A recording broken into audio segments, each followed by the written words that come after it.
Hi everyone.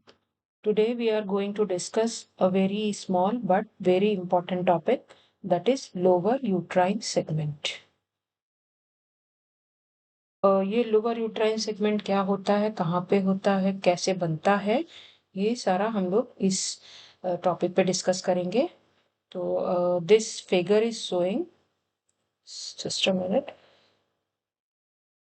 So this figure is showing elongation and formation of the lower uterine segment. तो ये वाला जो है फर्स्ट फिगर, ये 8 वीक्स ऑफ प्रेगनेंसी पे का के यूट्रस का है.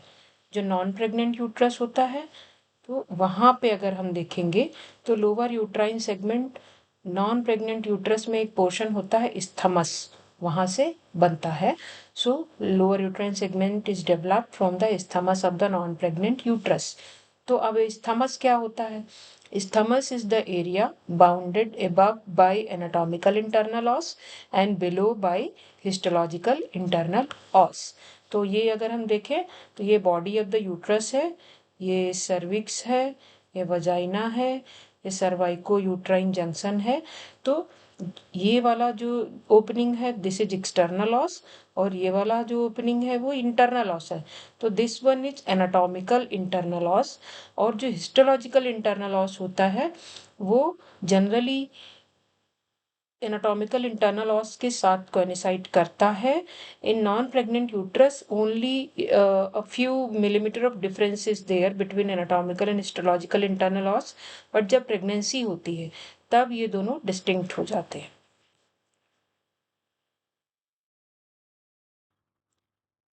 So, at the time of pregnancy, important structural and functional changes occur in the isthmus during first trimester. First trimester में क्या होता है? Isthmus will hypertrophies and it elongates to about 3 times its original length. तो क्या होगा कि ये पहले जब नॉन प्रेग्नेंट यूट्रस होगा तो एनाटॉमिकल और हिस्टोलॉजिकल इंटरनल लॉस को डिफ्रेंशिएट करना मुश्किल होता है. बट जैसे जैसे प्रेगनेंसी बढ़ती है फर्स्ट ट्राइमेस्टर में स्थमस विल इलोंगेट, हाइपरट्रॉफी हो जाती है. जो area between internal os, between two internal os, उसमें हाइपरट्रॉफी होगी, इलोंगेट हो जाएगा. It will become softer and as the pregnancy advances after 12 week it progressively unfolds from the above downwards. इसका क्या मतलब है? तो ये फर्स्ट फिगर 8 वीक्स पे है, फिर उसके बाद ये सेकंड फिगर जो है 12 वीक्स ऑफ प्रेगनेंसी है, और फिर उसके बाद ये 16 वीक्स के आसपास है. तो अभी यहाँ देख रहे हैं ये स्ट्रेट है थमस. यहाँ पे भी ये anatomical internal loss, histological internal loss, again it is straight. फिर उसके बाद क्या है, ये एबव डाउनवर्ड, ये ओपन हो गया है. जैसे समझिए कि कमल का फूल होता है तो वो पहले जब खिला हुआ नहीं होता है तो ऐसे स्ट्रेट होता है. फिर उसके बाद में जैसे ओपन होता है दिन के टाइम में तो ऊपर से उसकी जो पेटल्स होते हैं वो ओपन हो जाते हैं. तो जस्ट लाइक दैट, तो it unfolds from above downward and finally it is incorporated into the uterine cavity and now then it is known as lower uterine segment. तो ये upper portion, upper uterine segment है. तो जब ये ऊपर से unfold होगा तो अपर यूट्राइन सेगमेंट के साथ में इनकॉर्पोरेट कर जाएगा, तब हम इसको बोलेंगे, क्योंकि तब ये यूट्रस का पार्ट बन जाएगा. अभी तक तो ऐसा लग रहा है कि ये सर्विक्स का पार्ट है, तो इसीलिए अब हम लोग इसको बोलते हैं स्तमस ना कह के अब हम लोग इसको बोलेंगे lower uterine segment. Before labour there is no functional demarcation of the uterus. जब तक पेशेंट लेबर में नहीं होता है तब तक upper uterine segment, lower uterine segment दोनों एक जैसे फंक्शन कर रहे होते हैं. उनका काम होता है प्रेगनेंसी को रिटेन करना. लेकिन during labor there is demarcation of the uterus into active upper segment and relatively passive lower segment. इसका क्या मतलब होता है? जो अपर सेगमेंट होता है तो उसमें मस्कुलेचर अच्छे से ज़्यादा होता है, जो मायोमेट्रियम वाली लेयर होती है वो थिकेंड होती है तो वो कॉन्ट्रैक्ट करती है तभी लेबर पेन शुरू होता है. तो ये एरिया अपर सेगमेंट वाला रिलेटिवली एक्टिव रहता है. जबकि जो लोअर सेगमेंट है वो स्थमस से बना है और isthmus is the part of cervix. तो सर्विक्स में क्या होता है, फाइब्रस लेयर ज़्यादा, fibres are more as compare to myometrial layer या मसल लेयर. तो ये एरिया में because myometrium is less, muscle layers are less, so this area will not contract, that's why it is it remains passive as compared to the upper segment. तो अब upper segment में क्या होगा, wall of the upper segment will becomes progressively thickened but wall of the lower segment will become progressively thin. So this is more. तो क्या होगा, ये वाला थिक होता जाएगा, नीचे वाला सेगमेंट थिन होता जाएगा. तो ये जो अब दोनों ऐसा जब जब लेबर होगा तो अपर और लोअर दोनों सेगमेंट जो होते हैं उनमें एक डिमार्केशन हो जाएगा. This demarcation is more marked in the let first stages but the full demarcation of the upper and lower uterine segment will be in the second stage. तो अगर आपसे कोई पूछे when lower segment will be fully form तो आप लोग बताएंगे कि second stage of the labour में. तो क्या होगा, because upper segment is thicken and lower segment will become thin. तो इसकी वजह से क्या होगा, एक लाइन सी बन जाएगी, रिज सी बन जाएगी.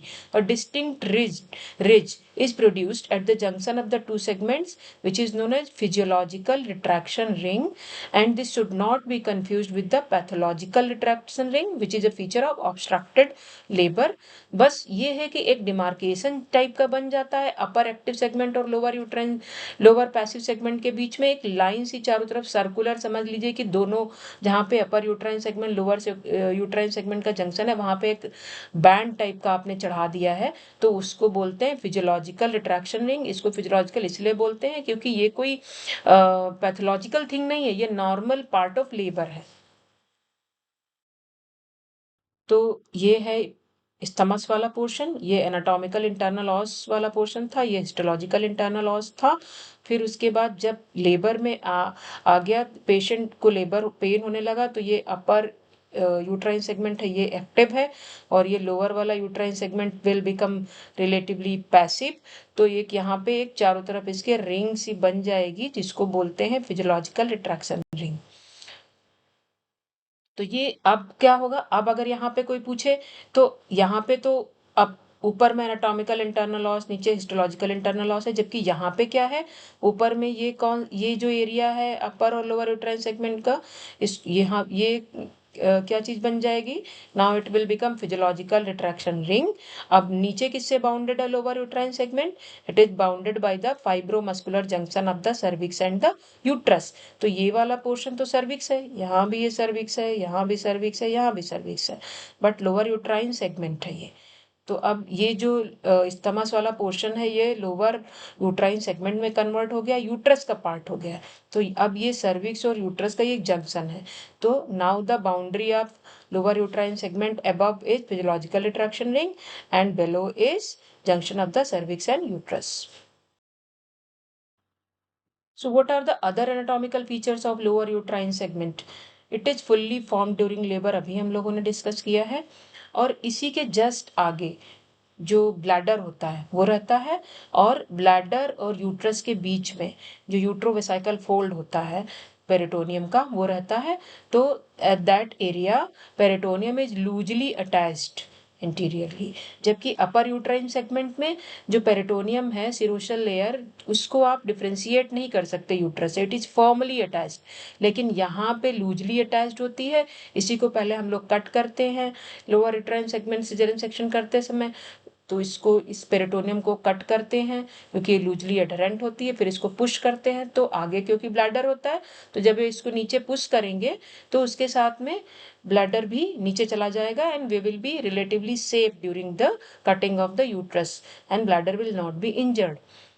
Then it measure 7.5 to 10 centimetre when fully form. तो जब ये पूरा बनता है तो लगभग 10 सेंटीमीटर का हो जाता है. सोचिए जो फ्यू मिलीमीटर्स था वो अभी 10 सेंटीमीटर का हो गया. At the time of labor, it will form cylindrical passage in the second stage of labor for the baby. तो अपर यूट्राइन सेगमेंट के साथ मिलके बर्थ कैनाल, एक सिलेंड्रिकल बर्थ कैनाल ये बनाएगा. देन ग्रेजुअली जैसे जैसे लेबर एडवांस करेगा, हेड नीचे डिसेंड करेगा, it will becomes gradually thin. क्यों हो जाएगा थिन?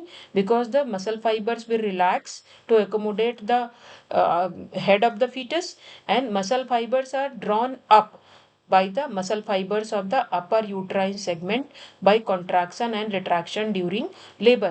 तो इस lower uterine segment के ऊपर अपर यूट्राइन सेगमेंट के फाइबर्स ऐसे इस तरीके से अटैच्ड हैं. तो जब लेबर पेन होगा तो ये ऊपर की तरफ खींचेंगे तो लोअर यूट्राइन सेगमेंट को भी साथ में लेते हुए जाएंगे। तो कॉन्ट्रैक्शंस रिट्रैक्शंस ड्यूरिंग लेबर जब होंगे तो this muscle fibres will be drawn towards upward, so the lower segment will become more thin.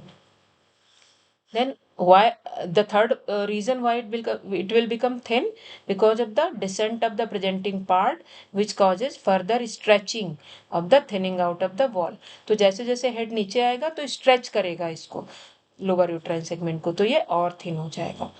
This segment has poor retractile property as compare to upper segment. अब बार बार हम लोग ये retraction का नाम ले रहे हैं कि अपर सेगमेंट में ज़्यादा अच्छा होता है कॉन्ट्रैक्शन रिट्रैक्शन, लोअर सेगमेंट में नहीं होता है। रीजन तो सेम है, क्योंकि अपर यूट्राइन सेगमेंट में मसल फाइबर्स ज़्यादा है, जबकि लोअर यूट्राइन सेगमेंट में muscle fibres as compare to upper segment is less. तो इसलिए कॉन्ट्रैक्शन रिट्रैक्शन यहाँ पे कम होंगे। अब कॉन्ट्रैक्शन और रिट्रैक्शन में क्या फर्क होता है? कॉन्ट्रैक्शन मतलब मसल फाइबर्स कॉन्ट्रैक्ट करेंगे, फिर उसके बाद जब कॉन्ट्रैक्शन ओवर हो जाएगा तो इनका साइज ये अपने साइज में वापस लौट जाएंगे। जबकि रिट्रैक्शन क्या होता है? ये परमानेंट शॉर्टनिंग होती है। मतलब एक बार मसल फाइबर्स कॉन्ट्रैक्ट करें तो जितने पे ये रुक जाएंगे, उसके बाद जब कॉन्ट्रैक्शन ओवर हो जाएगा तो ये इनकी लेंथ फिर से अपनी लेंथ पे नहीं पहुंचेगी, उतने के उतना ही बना रहेगा, परमानेंट शॉर्टनिंग हो जाएगी। तो what is the clinical significance of lower uterine segment, क्यों हम लोग आज इसको डिस्कस कर रहा हूँ? तो सबसे पहले बात तो it forms the complete birth canal along with the upper uterine segment and fully dilated cervix। तो एक ऐसे सिलेंड्रिकल बर्थ कैनाल बन जाएगी जिसके थ्रू बेबी की डिलीवरी होगी। The second important thing is that अगर प्लेसेंटा लोअर यूट्राइन सेगमेंट में इम्प्लांट करता है तो उसको हम लोग बोलते हैं प्लेसेंटा प्रीविया। तो ये अपर सेगमेंट है, जनरली ऊपर प्लेसेंटा इम्प्लांट करता है, लेकिन इस फिगर में आप देख रहे हैं यहाँ नीचे की तरफ प्लेसेंटा इम्प्लांट कर गया, जिसको बोलते हैं प्लेसेंटा प्रीविया।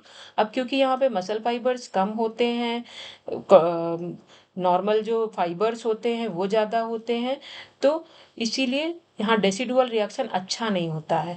तो that's why poor decidual reaction will lead to will facilitate morbid adherent placenta, जिसको कि एक्रीटा, अगर ये और इन्वेड कर गया तो एक्रीटा भी बोलते हैं।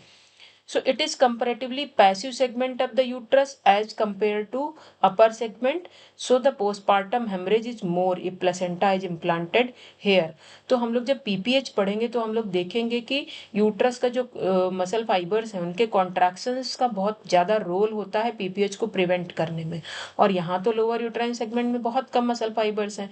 तो इसीलिए प्लेसेंटा प्रीविया के केसेस में हमेशा पोस्टपार्टम हेमरेज के चांसेस ज़्यादा होते हैं। Then through this segment nowadays we are performing cesarean section। पहले के ज़माने में अपर यूट्राइन सेगमेंट को कट करके बेबी निकाला जाता था, जिसको हम लोग क्लासिकल सिजेरियन को कहते थे। अब आज की डेट में हम लोग lower uterine segment caesarean section करते हैं। देन इन ऑब्स्ट्रक्टेड लेबर, अगर किसी को ऑब्स्ट्रक्टेड लेबर हो जाए तो क्या होता है, हेड जो होता है वो इम्पैक्ट कर जाता है लोअर यूट्राइन सेगमेंट में। Lower uterine segment will be very much stressed, फिर एक इसकी लिमिट होती है, उसके बाद स्ट्रेच नहीं कर पाएगा and thinned out and ultimately it will rupture. तो स्पेशली इन मल्टी पैरा, अगर मल्टी पैरस लेडी में ऑब्स्ट्रक्टेड लेबर होता है तो वहाँ कहाँ पे रप्चर यूट्रस होता है? लोअर यूट्राइन सेगमेंट में। तो ये आपसे पूछा जाता है, एमसीक्यूज में भी कई बार आता है कि अगर कोई मल्टीपैरस पेशेंट है, रप्चर यूट्रस होगा ऑब्स्ट्रक्टेड लेबर में, तो कहाँ पे रप्चर होगा? तो it will be in the lower segment. While अगर कोई प्रीवियस सिजेरियन सेक्शन का पेशेंट है तो स्कार डेहिसेंस या स्कार रप्चर ज़्यादा होता है। Okay, so this is all about the lower uterine segment. I hope it is clear. Thank you so much.